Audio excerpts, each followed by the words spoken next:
Pod for Good is sponsored by Tallgrass Estate Planning. If you're like me, you might hear estate planning and go, You might think to yourself, I'm not sure why I'd bother with that. Estate planning is only for the uber rich. Well, that's not what Tallgrass thinks. Tallgrass founding attorneys Laurel and Riley think everyone should have an estate plan. They know estate planning seems untouchable to a lot of folks, like something you have to do inside a stuffy law firm where it feels like everyone is looking down on you, questioning your life decisions, and judging your financial situation.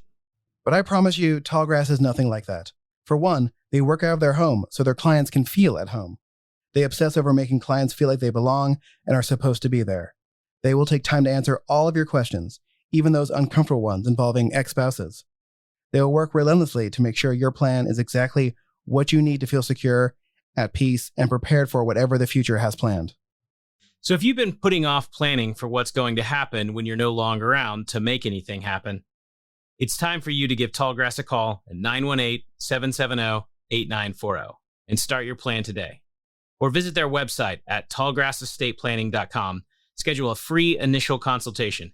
It's easy, it's free, it's right there on their website. And of course, there's more because this is a podcast ad.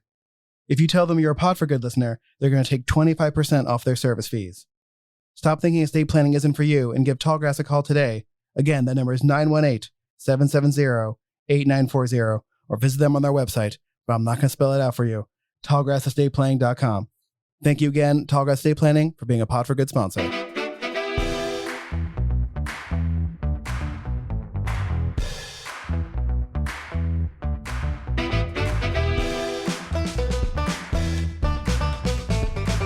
Welcome to another episode of Pod for Good, a podcast where we learn from those doing good in Tulsa, why they care, what we can do, and most importantly, what you can do.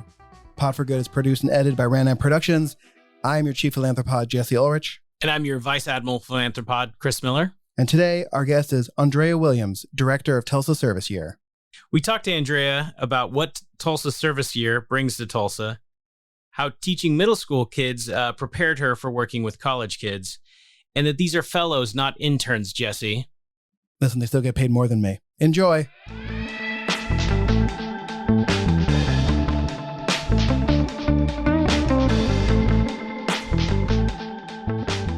We are very excited to have Andreya Williams live and in person. Hi. Live for us, not for our listeners, obviously. But you are is Executive Director your title? Program Director. Program Yes, Director. Program Director. For Tulsa Service Year. Tulsa Service Year. TSY, is that the official? TSY, yeah, we do that abbreviation thing often. Yes, I mean, luckily it's a short abbreviation. It's much shorter than other nonprofits type of abbreviations. But why don't you give us the elevator pitch for what Tulsa Service Year is? So Tulsa Service Year is a talent recruitment program. Really, it's aimed to recruit young talent, recruit recent college grads to come to our city, join arms with the work that we're doing. Tulsa is very unique with our private and public partnerships. And so it just showcases our city under 4 pillars: arts and education, civic engagement, entrepreneurship, and social impact. So under those 4 pillars, there's so many different organizations that our fellows partner with, and we're just in the effort of getting people here to the city, giving them a great salary, showing them all that is Tulsa. They get some leadership and development opportunities in there, and really just expending all of our energy and helping them feel and find community here in Tulsa. So it's a year-long service year, and yeah, it's our first year. So we're really excited in our inaugural year to get ready to recruit for the upcoming class. So for these fellows, once they come here, what does a day-to-day look like for them? Yeah, so day to day, they actually work full time in their organizations. So for a lot of them now with COVID, they're working from home, which all of us, right? Like our day to day is kind of shifted, but they work, the traditional 40 hours a week. Once a month, we alternate between an immersion experience or a leadership and professional development experience. And then throughout the time, we have social engagement opportunities. We'll host a happy hour, or they'll meet up at a coffee shop, 2 at a time. So during the day-to-day, like I said, they're working, but for some of them, they live in the same building. So it could be that they're meeting up with one of the cohort members and going somewhere too. So there's definitely opportunities that we've planned. And then our hope is that they're getting involved and getting connected, feeling like family with their cohort and doing things with them through the week. Where did this idea come from? What is the goal of Tulsa Service Year? I think this idea really just came from, how do we continue to put Tulsa on the map, right? How do we continue to make this city, this small city, on a larger kind of national map? And you've seen programs within the ecosystem like Tulsa Remote and some things that I2E are doing, and just all this energy around bringing people here to Tulsa. And so we thought about, what does bringing young talent look like, and how do we funnel them into entry-level jobs, and how do we show them this experience that is Tulsa in a really unique way, where they're doing things together and they have exclusive kind of events that they do together. And our hope is that they come on and they stay for a year, they stay for two, and it becomes this place that they didn't just hear about, but they actually migrated to and found that they liked it. Kind of the I didn't know. And so we're expending our energy and trying to get them here to find out what they didn't know. It seems like every few years it comes up again, the kind of inequality behind unpaid internships.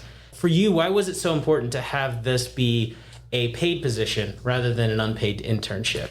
Yeah, it was really important for it to be a paid position, because we want them to get the feel of working here in Tulsa, earning a salary. A lot of times people think, well, $40,000 isn't a lot of money, but in Tulsa, you could make $40,000 and be okay, right? So I think it's this idea of, this is not an internship. You are graduating. I think that's the other part that's important, is that they've recently graduated. And so sometimes you don't know if you want to go into graduate school right away, or the very reality that sometimes graduate school is unaffordable unless you have some type of assistantship or, someone that's able to help fund or subsidize that. And so I think Tulsa Service Year really serves as an opportunity to earn, a living, be able to save some of that money, be able to think about, is graduate school kind of next? Do I want to stay in this sector? And it was really important that we paid them something that was competitive for them to come and figure that out on the ground. So what are some of the organizations, some of the type of jobs that the fellows will get to experience? Yeah, some of our current host sites are Tulsa Innovation Labs and 36 Degrees North, and Women in Recovery, Still She Rises at Tulsa. Some of our others are Impact Tulsa. So really they're sparsed out. The Terrence Crutcher Family Foundation is another placement site. So this job really takes into account what they're really great at. And we have found that these are some gaps within these organizations that they can come in and fill. So a lot of them are doing a lot of community resourcing tasks of finding other community partners that can aid in the organization's work.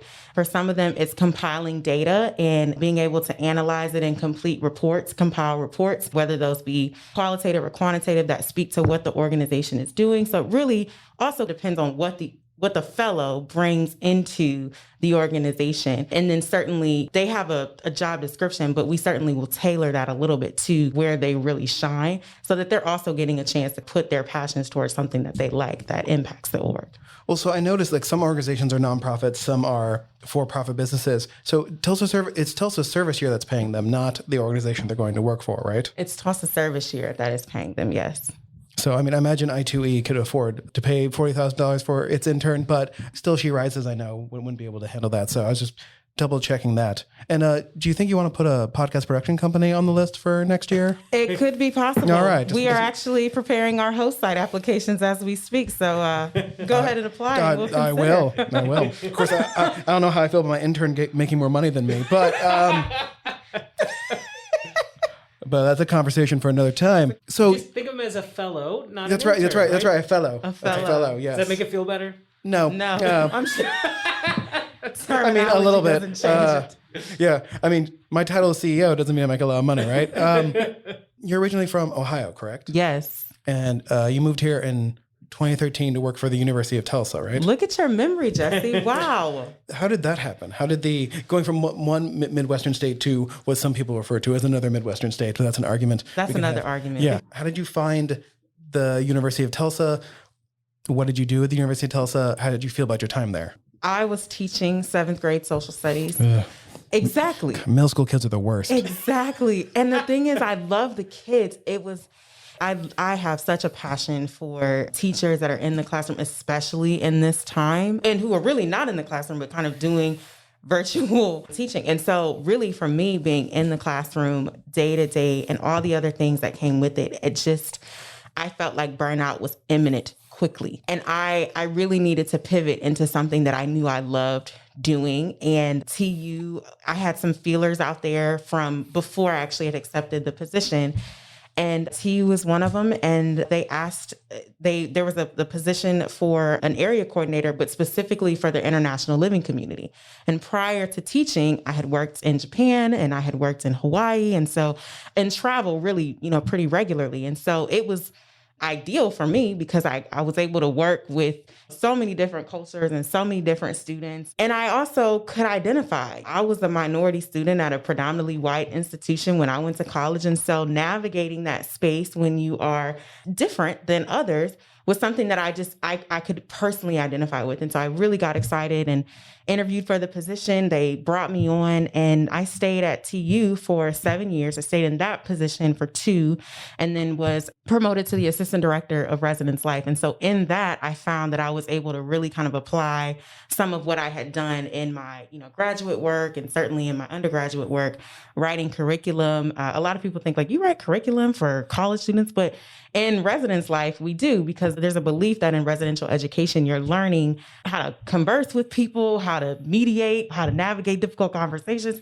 all these things that we're intentionally placing into their experience living in residence life. So I was really able to kind of lean on some things that I had done within my degree programs. And, the other side of programming and creating opportunities with TU and some other partnerships, it was just really exciting. And so for me, I had been there really up until the end of 2020 and loved it. Just felt like it was time to transition and do something else. The thing that I'm most, I don't even know if you can say proud, but the thing I am most excited about is that each of my jobs have always been connected to who I believe myself to be, and that's an educator. And so once I was able to leave that 7th grade classroom, I could still find that I was educating people, even though it was college students. And now in this light, it's still educating recent college students. So the theme and the thread is still the same of being an educator. It's just, what am I unearthing for this individual? Whether it be something about themselves, whether it be something that they didn't know about someone in the community, like I still find that education is weaved through every job that I've had. And so this is just really prime for me.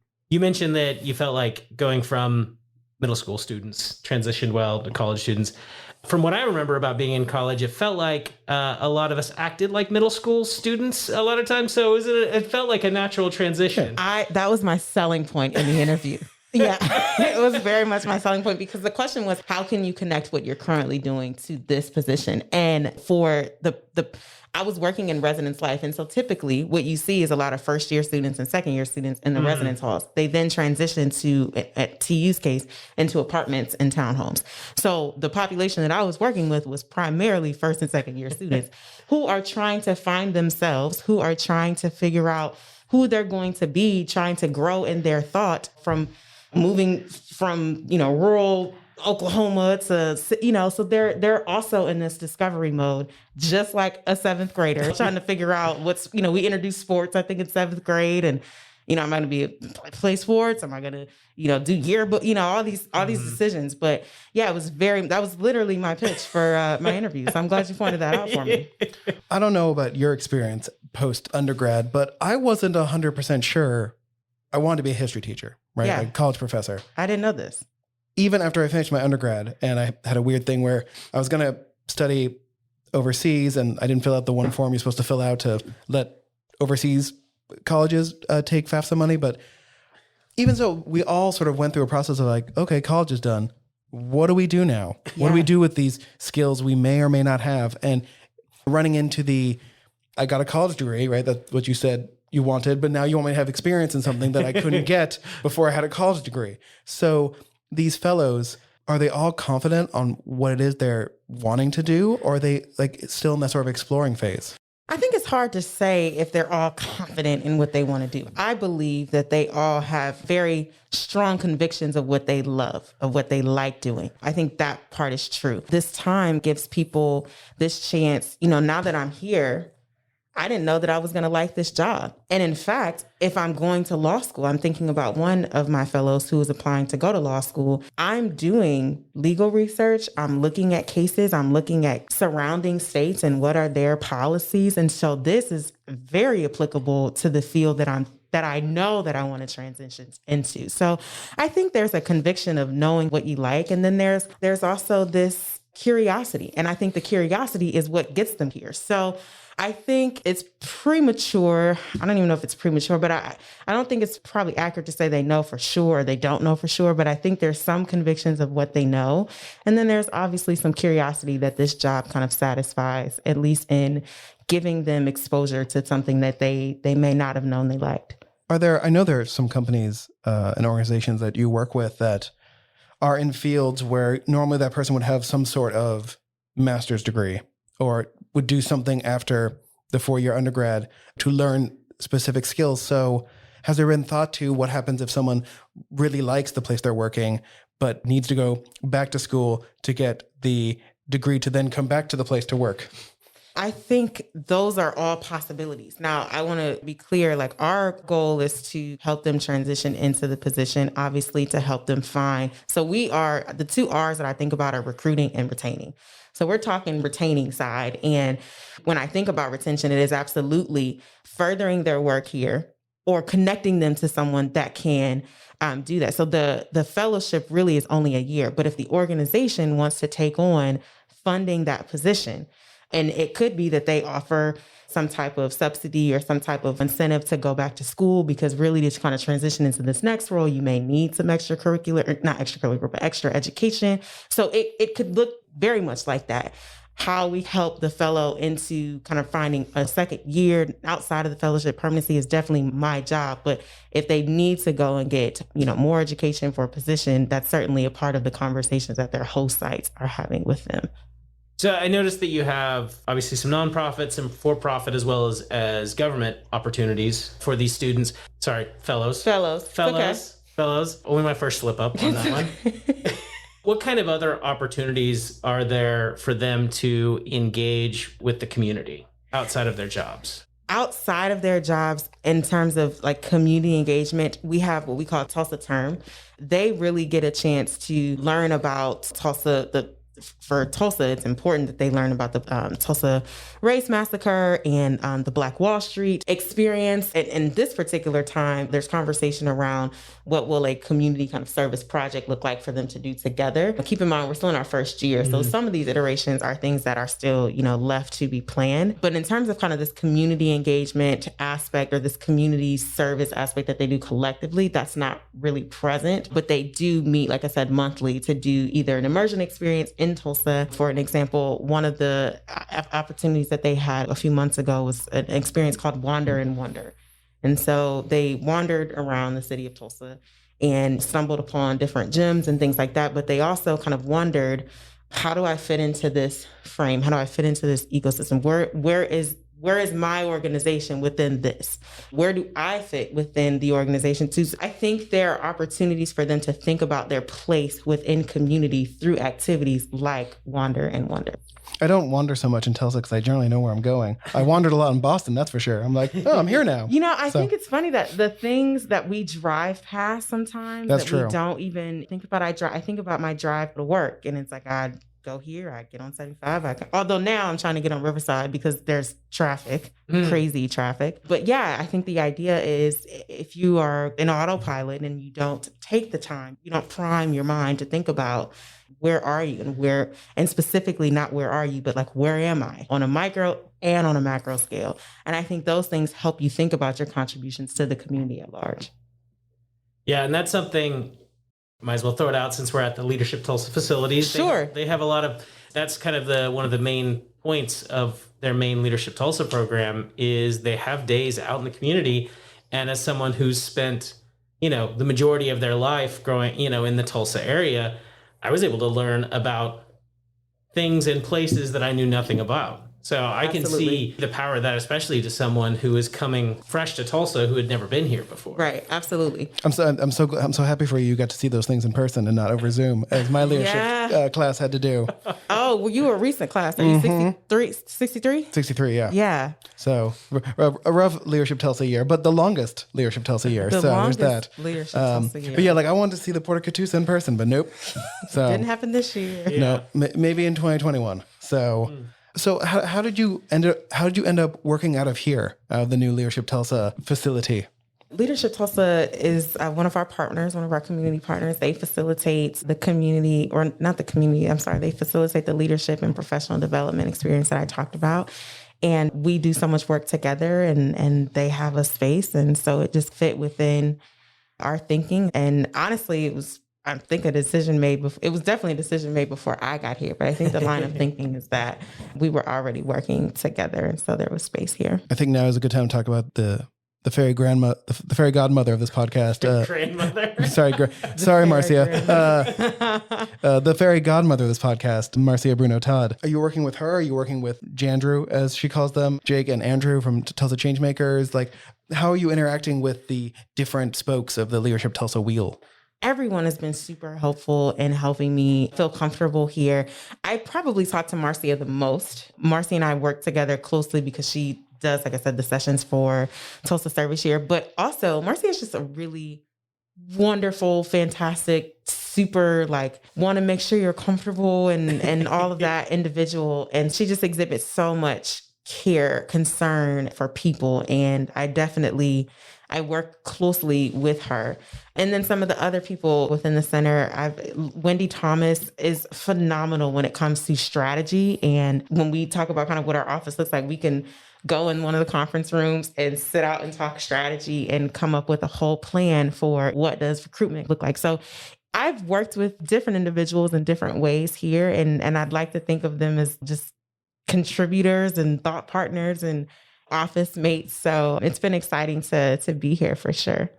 Speaking of strategy, you mentioned this is the first year. So what is your vision for 2 years, 5 years down the road for this program to grow into? My vision for Tulsa Service Year, again, I lead with the 2 R's, recruitment and retention. And I would love for Tulsa Service Year, this first cohort, I would love to see 2 or 3 years from now, the same folks.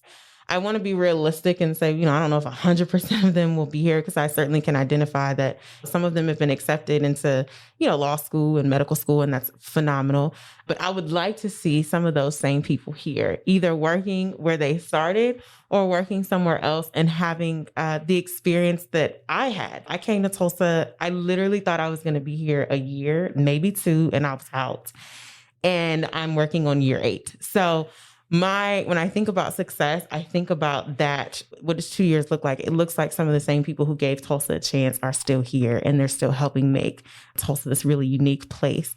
For the incoming class, I hope that we grow in our ability to offer more to their experience. I'd like to bring on more partners when we think about what does housing look like. Do they all get the opportunity to live together? Do they all get some type of subsidy to help them with their housing? Like a real world house situation? Maybe not as on top of each other as real world, but currently a lot of our fellows live downtown in one of the buildings. And so I want there to be, on my end, I have the goal to put some more intentionality behind, no, you all live here, you all can do this. Mm-hmm. Certainly, I'd love to see more, as we get out of COVID, more social opportunities. I want to put them in front of people who are employers, who work in these different various organizations, get them a chance to meet folks. I definitely want to grow the program and how they experience Tulsa. This being our first year, and a unique year at that, it is definitely not the prototype, right? We know what we want to do, but we haven't been able to do it in that way. And so success for me in 2 to 3 years is people really being like, yeah, I did Tulsa Tough actually, or I went to Mayfest, or I submitted something and it was displayed at AHA. I want people to really feel the richness that we experience living here in Tulsa. So those are definitely some 2 to 3 year goals. And I know we've talked a little bit about the fact that there are some for-profit companies that are connected. Do you foresee that piece growing and eventually maybe encouraging those companies to sort of fund your organizations as a thank you for those fellows working for them for that. Yeah, when you talk about success, I think the other part of success is, having other people contribute to the existence of Tulsa Service Year, right? Tulsa Service Year as is and the way that it's funded is great, and we certainly can support that. But I think long-term success looks like other people buying in to say, hey, we believe in this, we value it, and we want to add to the work that you're doing. So, if those organizations and those people came on to help fund the organization and we grow and expand, that certainly is success for me. So you, as we're talking to you again, we can feel your energy and excitement about this. What about this program excites you so much? Like, it's a great idea, but you seem to love it. And so like, what is it about this program that like calls to you? Yeah, this program didn't exist 8 years ago when I moved, but I connect with it because it is my lived experience. I think anytime someone says, I'm gonna move to Tulsa, or I'm gonna move anywhere, right? You moved from here to Boston. And so I think anytime someone decides that they're going to leave what is comfortable and move to someplace that is uncomfortable is exciting. And so for me, I want to meet that with excitement. Like, I don't want to come in and dim that. So for me, the excitement is really authentic to my lived experience. I am a byproduct of having moved to Tulsa, I came here my first year. I didn't really know a lot of people, and I had some extremely difficult days. However, once I kind of got through really that first year, I met some awesome people. I started this kind of group chat because I was like, we're not all going to be texting in some group. So we started this group meet, and it was 6 people. And in a short amount of time, and certainly to today, that group has like 261 people. And so what it spoke to, though, was that I'm here, and what you find is there are a lot of transplants that are here. And so really, I think I'm just a connector of people. I believe a conduit. And so I get excited about people that come here and they just want to meet and connect. And I'm a pretty social person. It's literally my lived experience. It's coming here, it's finding community, it's loving my job, it's, finding folks that cared about me, it's deciding to further my professional career. I got into OSU. We had this conversation of OSU and OU. So I started my PhD at OSU, go Pokes. And year after year, I've just found that I felt like I was supposed to be here. And I'm so glad that I did. And so I really want to meet people with that excitement, because I know for me, I don't know that I was like super excited about Tulsa when I came. It was just another opportunity to get out of it was an opportunity to get out of the classroom.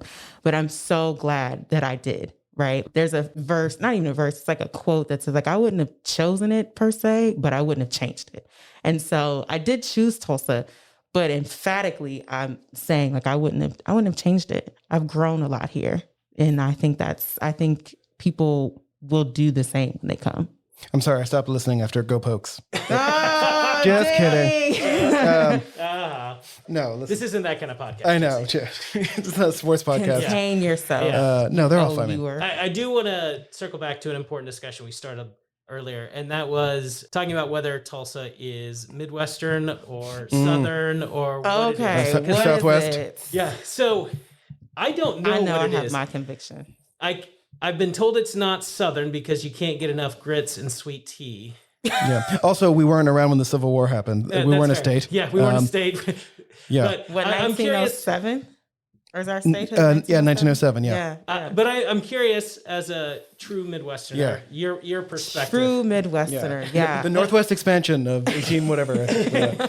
No, to be honest with you, I think Tulsa culturally, especially, I think compared to kind of Canton, Ohio, feels like the South. Like it feels like if I can go somewhere and find, first of all, we brunch here in Tulsa. Brunch was not a thing in Canton, Ohio. Yeah, no. Okay. So for starters, for me, it's brunch. And if I can find shrimp and grits, fish and grits, I feel like, it feels very Southern to me. There's no shortage of sweet tea, and I can get shrimp and grits. So it feels Southern. And I also think geographically, it's South. So for me, it's like, coming from Ohio, it feels south. And the climate, right? Like the temperature is a lot warmer in the summer. It's true. I feel like humidity plays a role here. Because again, my belief is I saw a map in elementary school that had Oklahoma, Texas, New Mexico, and Arizona in the Southwest. And that made sense to me because we're not the SEC, right? We're not going back to sports for a second, right? We're not Georgia. We're not. Yeah. But we're not Colorado or Nevada or Kansas or Nebraska either. So what are we? And someone mentioned to me once that they felt that Tulsa was a more Midwestern city and Oklahoma City was more of a Southwestern city. And that actually kind of made sense to me. I can see that. And if you ever have, hopefully I won't anger any of our listeners in Southeast Oklahoma, but if you go to that portion of Oklahoma, you're like, okay, this is the South. This is the South. Yeah. Oklahoma feels a little bit like it's a cross section. Yeah. Yeah. Like, yeah. It's where things, I feel like it's, if it was a spectrum, it's where it starts to fade to a different color, but it's got a little bit of both. Like the Venn diagram of this region. That's a good analogy. Yeah. There we go. Jesse's just really excited to have his sound effects back. I'm just happy to be doing this in person. Yes. I mean, folks. Our listeners, you should know we're all wearing masks. Yes. But like, it's just the energy of being with Chris and our guest. It's great. And I miss it. Yes. When you told me this, but I've forgotten of when the year for Tulsa Service Year counts. Like it goes by the school calendar year, right? Similar to the school calendar. Yes. So year one started in September of 2020. Yeah, it was a little off. Yeah, it's a little off. So so like, what did you have to do, or what did the companies have to do, considering that probably a lot of their offices were closed, like engage the fellows this year? It's a lot of flexibility. I give 100% kudos to the team that stood this program up and to our first year host sites. I mean, there's been with anything that you do the first time, there's high flexibility. And so, there just needed to be some flexibility there around when they were coming, when they got here, orientation and things of the sort. And it started in September. It will end in September. We wanted to push that up a little bit this year.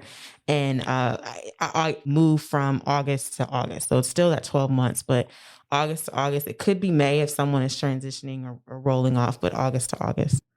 We're in March now. So the fellows of the first year are probably starting to think about what they're going to do next. Through. Yes. So, so what are the steps? Like, do you ask them like, hey, are you liking this job? Is this a career you're thinking about? Or do you let them sort of naturally come to the conclusion of what, like, now is time to start planning for what I'm going to do when this year's over? I would consider myself to be a direct person. So in my one-on-ones, which we have bi-monthly, but we talk about those things. It's definitely on the table now that they're 6 months in of, so what do you think? And for some, they're like, I feel like Tulsa is really great. I just haven't really gotten a chance to go out and experience some of the things. And because of that, they're open to giving Tulsa another year. There's also the very solid, like, no, I love Tulsa and I'm actually not applying to graduate school until next fall. So I'm here another year, so I am finding both I want to experience Tulsa because I didn't, and I've experienced Tulsa enough that I'm trying to stay on. So I definitely I am actively still having those conversations with our fellows. Do you foresee the fellows, once they graduate out, continuing to stay connected with your organization and maybe additional groups connecting with the new classes that come in? Absolutely. That is actually what success looks like for me too. It's that engagement from the previous cohort in ways that can mentor, that can speak to, hey, I've been there. People come here and they become homesick, and we get that. And so there's some kind of, I also did leadership talks. I think we all kind of talked. I'm 54. I don't know what class. 61. 61. You're 63. Mm-hmm. So there's sometimes, events where like we have that crawfish, or we used to have that Fat Tuesday event. And so what I envision is that there will be events that we bring multiple cohorts kind of together for them to talk, for them to, if cohort 1 becomes a hiring manager and says, hey, when you roll off, come talk to me. I can blah, blah, blah. That is the community that we're hoping to grow as people stay on and continue to work here in Tulsa. As a side gig, I've been helping Tulsa Remote do their candidate interviews. And I've noticed people who don't know anything about Tulsa and the questions they ask and my answers to them. So when you're talking to the people who might be applying for the second year to be second year fellows, if they ask you like, what's the thing you don't like or what annoys you about Tulsa, what would your answer be? Oh, what annoys me about Tulsa right now is the construction. I mean, I know it's a good thing, but 75 is really trying me here. It's annoying me right now. Yeah. I mentioned the fact that for some reason, Telsons don't know how to merge on highways. Oh, speaking of highways, it's the short, you know, those like on ramps that are like a millisecond long before, you know, it's that annoys me too. And they can never do construction on them now because it's when they redid I-44, they had to put those like mile long ones because that's the federal requirement. There wasn't federal requirements before. So the Broken Arrow Expressway, at least that section of it is they're never going to. They're never going to be. Where would they put it? Yeah. This is why I only live within walking or biking distance of where I work, because I can't deal with driving to work. I mean, walking or driving distance. I don't understand Telson's like fear of driving downtown. I'm like, it's still a grid. It's just timed lights. Downtown? No, I lived downtown for a while. I now live Cherry Street. So. Cherry Street. Yeah. I love Cherry Street. He lived downtown long enough for me to move to downtown and then move away. And then you left. Oh, what a friend. I know. Well, I mean, he spent a decade convincing me to move back, and then he was like, oh, you're here now. Bye. So. The other side of that is I lived downtown for over 10 years trying to get him to leave, when he finally shows up when I'm ready to move. Timing. Listen, I didn't tell you to move downtown. Timing, man. Yeah. No, you lived in downtown when there was nothing. Yeah, it's the very beginning. You lived in downtown before it was downtown. I mean, now it's downtown. You used to have that stick to protect yourself. Yeah. The things that comes out. Yeah. What is that called? It's a baton. Baton. Yeah. All right. What should we talk about now? You mean we shouldn't just keep talking about ourselves and our previous living conditions, Jesse? I've lived in many apartments. Jesse alluded to how Tulsa Remote does their selection process. How do you do your selection process? So we start off with an application. And in fact, applications go live March 15th. So I'm going to put a plug there. But we start off with an application process, and the application is live from March 15th to April 16th this year. And so we'll go through a first round of interviews, and that's really with just our Tulsa Service Year team. And so thankfully, we pulled on the fairy godmother, right? Marcia is going to help with some of that, and some other folks that I've partnered with. And we'll go through that first round. And then the people that we deem as finalists, we push out to all of our partners for them to get a chance to interview and get a feel for the candidates. And then we do a matching system. So think of this as Tinder, where if there's a mutual match and, I'm on Tinder, so I kind of know like that, like it's a match, it's kind of this glorious boom. Mm-hmm. But if there's a mutual match, then we certainly will identify who's mutually matched, and then we will notify the candidates of their placement. And when was those? When were the partner applications due again? Oh yeah, partner applications are due April 9th. So, and they also launch March 15th. They actually launch a little bit later. Okay. Yeah, so you still got time. Yeah. Just thinking. 4131 is when that time note is for myself. You weren't here for the application process of the first year of fellows, but are you expecting like thousands of applications? Are you thinking hundreds? Like hundreds.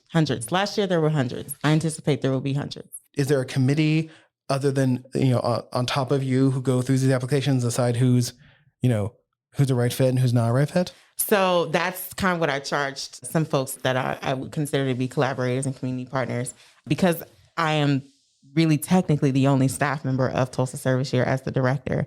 I am tasking kind of other folks who are partners, who have some shared vision, who definitely have, people that I would consider stakeholders.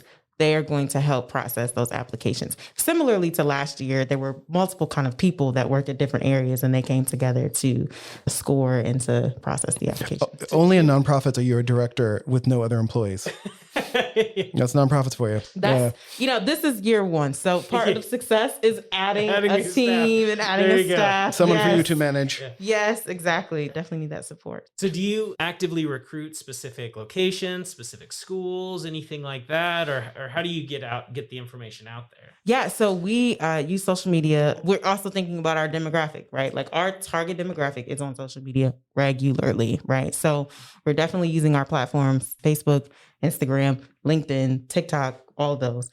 And then, of course, very specifically being intentional about career fairs that we're going to. So we've got some upcoming career fairs, because as I shared with Jesse, we want to also win our own backyard. So we've got fellows here this year from Princeton and from Yale and from Duke and Northwestern and Wash U and these really, really great schools. And that is super important. And we're super proud of that. But we also want to win our backyard. We also want to, represent Tulsa differently to people who are from Tulsa, who left and were like, I have no interest in coming back. So we're like, hey, have you considered, right? Yeah. So OU, OSU, Langston University, some of those career fairs we have either gone to or are going to. They're definitely upcoming. And then some of the ones within what we consider this 4-hour radius that are still regional and within our backyard.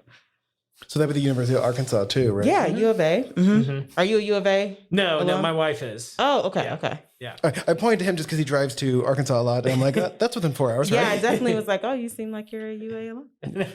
Similar colors to OU. So similar colors, yes. You only get like 5 color choices if you're a team in the southern part of this country, apparently. It's either a terrifying version of orange or some sort of red. A lot of the schools within that 4-hour driving area tend to have issues with diversity because of the area of the country we're in. Right. So how do you ensure that your program is diverse when some of the pool of schools you're pulling from don't have a ton of diversity? I mean, you experienced that yourself at TU. Yes. I have intentionally, you noticed, I just said Langston was one of our institutions that we're doing a career for. And we certainly got some connections to Howard and different HBCUs because it is my intention to make sure that opportunity is there, that our pipeline extends to there. I think oftentimes when we're thinking about what diversity looks like, we have diversity here. It's oftentimes, though, people not knowing about the opportunity. And so for me, it is being specific in who we're targeting and specific in who we're getting the information to and hoping that they grab and hoping that they take a bite. And so it was really important for me to intentionally put some of those schools on our kind of radar of who we wanted to make sure that we got this information to. I don't know if you've looked at our website. We actually have a really, really diverse group of fellows this year. I mean, and I take no credit for this, but I'm so proud and so thankful to have just acquired such a great group of people. Does that put a little pressure on you for next year's class? Absolutely. I'm like literally, the next cohort, but the next group of fellows. No, I feel pressure. I always kind of feel this kind of like, oh my God, what if I don't do everything? So no, I definitely do feel the pressure, but I think we've got all the tactics in place from marketing to thinking with equity in mind of how we're scoring applications. I'm not worried about our output, what we yield, because I think we all lead with how do we make this how do we make this something that everyone feels like they could become a part of? As I am curious, as two elder millennials, we have no idea how TikTok works. So what does TikTok promoting look like for your program? Yeah. How does TikTok work? The beauty of this is that I don't have to know it all. I literally had a strat meeting with one of our partners who is doing all of our social media campaigns. Nice. And so what they presented to me was like these concepts. And so all I need to know is like, this is the concept, and they're going to format it for an Instagram story or a Facebook story. I thought people under the age of 30 aren't on Facebook these days. So no, are they not on Facebook? That's what stories tell me. I don't know if it's true or not. I think here's the thing. I think Facebook it may not be for our target generation, but the thing is, if their parents are on there or if their professors are on there and they're seeing these ads, it's the, hey, did you hear about? Right. Even if I didn't view it myself. Right. And so there's this kind of layering effect to that same end. I don't know that our target demographic is going to listen to this podcast. What I know is that there may be someone else who listens to this podcast who has a relationship with our target demographic. And that will, you know what I mean? Entail do the same effect. So it would be ironic if our podcast was popular on TikTok because I don't know how to post things on TikTok. Or Snapchat, really. I don't know. Here's the thing. I know how to post something. I don't know how to brand something on those two. I don't even have a TikTok, so I'm not familiar with it. I think I downloaded and I tried and I was like, I'm scared. So it's not my thing. Mentally, I only have room for, I think, 4 social media channels, and I'm at my 4 now. So what are your 4? So Facebook? It's Facebook, LinkedIn, Twitter, and Instagram. Okay. And I'm not even that great at Instagram, to be honest with you. But like, there's only so much room in your brain for things. And TikTok sounds like it's super fun.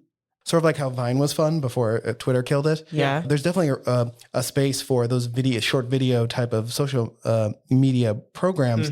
I just don't know how to brand on one. And I don't have time to research how to brand on one. Yeah. Well, you could if you get a fellow. Have a social media manager. Listen, don't throw that in my face without Don't threaten him with a good time. Yeah. Don't throw me with more interns. Okay, so we're at the good time to transition to our couple of our final questions. Yeah. One of the things we like to give our guests a chance is just to make an ask to our audience. So how can our listeners help? How can they connect? How can they help? Whether they're decision makers at a company or nonprofit, or funders, or people that are interested in the program. Senior Vice President in Bank of Oklahoma. So how can they help? So here's my ask. I think if you're listening to this and you know of a recent graduate or someone who is graduating this year, I think this is a perfect opportunity for you to direct them to our website. I think the ask here is to just give them the information. It is literally talking to them about Tulsa. If they know a little bit about Tulsa, I'm not sure who all our listeners are, but if they've lived in Tulsa, been here in Tulsa, they can start. Anyone who's been in Tulsa longer than like 5 years can speak to the growth and the boom of Tulsa. Speak to that. Speak to the boom of Tulsa. Speak to Tulsa being this really exciting place. And then this opportunity that is Tulsa Service Year. I think the two of them coming together really helps what we do, right? So I think anyone that's listening to this, my big ask is hype up Tulsa, talk about it, and talk about Tulsa Service Year. I think those are probably the biggest asks that I could name, and direct people to our website. We are specifically putting information out there for people who are questioning what Tulsa Service Year is. So we're putting information out on our website, certainly as we go through the upcoming recruitment cycle, to be able to answer those questions. We've got some informational sessions for our hosts that people can get a chance to learn about the organization. So yeah, my ask is just tell people about the program, direct them to our website, tell them about Tulsa, and yeah. Is it TulsaServiceYear.com? TulsaServiceYear.com. If somebody tells you that they moved to Tulsa, don't immediately say, why? I feel like a lot of longtime Tulsa residents, I don't want to stereotype, but it's a lot of people who spend most of their time in the suburbs and haven't really experienced a lot of the growth in Tulsa. Anytime somebody says they move here, their immediate question is, why the heck did you move to Tulsa? It's so discouraging, right? Is. Yeah. It is. Yeah. What is this, Broken Arrow? Sorry. Broken Arrow knows what it did. No, we're wearing masks. I know, yeah, that's right. Definitely not Broken Arrow. We can insult Broken Arrow. We grew up there. Yeah, that's right. And it disappoints us on a daily basis. Oh, no. Yeah, proud grads of Broken Arrow High School, year 2000. So this year has been, we just Year passed plus. like, Yeah. we just passed like one of the anniversaries of the coronavirus. And Man, right. And how have you kept yourself sane and centered, or not, during this year? Like, did you find a new hobby? Did you start like just binge watching shows you missed? Did you like read a lot of books? Did you start writing poetry? Like, what did you do? So let me just say that I started Grey's Anatomy from the beginning. Oh boy. And there's a lot of TV to watch. Yeah. There's What are a they on, lot like of TV season to watch. 17 or something? Yeah, there's 17 seasons. Wow. I'm on 5. Season 5. Nice. It's great television. So I did that. Here's the other thing. I'm also in a graduate program. So school did not stop. In fact, we pivoted very quickly to being online and to virtual platforms. So for me, I really hunker down with what is reading and watching documentaries. I've had the privilege of being able to do some publishing on my own and authoring some pieces. And so that's been really exciting. Not the editing part, but just being able to put work out there that has my name on it. And so I've really stayed busy. I launched a business. And so that's certainly been something fun. It's really my creative outlet. So I am the CEO and founder of 19 Lettering Co. And we're a Black-owned calligraphy and lettering business. And so I launched that. 19 stands for the 19 times that the Black dollar circulated around the Black Wall Street, Greenwood community. And so I thought to add to one more of those businesses within the community, I would open up this lettering, calligraphy, handwriting business. So for me, as soon as I launched, I had so many I don't know what to call them, I guess services or proposals. Anyway, I did a lot of projects that were wedding invitations and save the dates and did a couple like wedding signages. So that's really my creative outlet. So that kind of helped me get through the pandemic. And then hung out with friends when I could. I certainly, as I said, I'm a social person. So we did virtual wine nights. And then certainly when restaurants open back up, I'm always going to be brunching somewhere, always trying to, find a local coffee shop. I'm reading often. No, I feel that. That super cold span we had was really difficult because it took away the excuse where like, well, we could have brunch outside or, sit in the backyard and talk to people. And it was rough. It was so rough. Yeah. I had flashbacks to my Boston times. Yeah. I got a puppy during. Oh, nice. What kind of puppy? He's a mini golden doodle. Oh, he's so cute. Oh, yes, goodness. He's so cute. It would be me that gets a dog like a week before the coldest, winter Tulsa's had in 20 years. Yeah, but good times. If we can endure that, I mean, we can make it through anything. So That's right. If we can endure potty training in 2-degree weather. Again, like if anyone's listening to this who doesn't live here, even when it's below 0 and we get snow, that snow was gone a week later. Yeah. So we do not, the Oklahoma ground does not hold on to snow. It no does matter. Not hold on like it started melting at 40 degrees. I was like, that seems a little early. Like, Andrea, thank you so much for joining us. This was fun. It was great doing this in person. And it was awesome learning about this program too. It's really cool. Yeah, thank you. Yeah. Again, thank you guys for things I wished me. existed when we finished college. Yeah. I know. Yeah. Well, I'm super excited about it, and I'm just grateful for the platform and the opportunity to talk with you about it. And maybe we can find a way to plug in with some of these fellows, some of these cohorts in the future. They would love to do that. Yeah, they would love to. We actually have an event tomorrow. This is the only one that I've done by myself, but we travel. We do Zoom virtual career fairs and things like that. So they love telling their story. They are super excited about the program, super grateful for it. And so I think they would love to come on so we can do that. Yeah. Well, thank you again. Thank you all for listening to our episode with Andreya and Tulsa Service Year. It is a very exciting program that I think will be very helpful to Tulsa and all of us, really. Please remember to follow Pod for Good wherever you get your podcasts. Follow us on Facebook at our Pod for Good page. We are on Twitter, we are on Instagram, and please, most importantly, tell other people to listen because that's how we get more listeners. And again, if you leave us a review on Apple Podcasts, I will read it on air, unedited. Thank you again to our sponsor, Tallgrass Estate Planning. And remember, Tulsa, get it done. Broken Arrow, get your shit together. And wear a mask.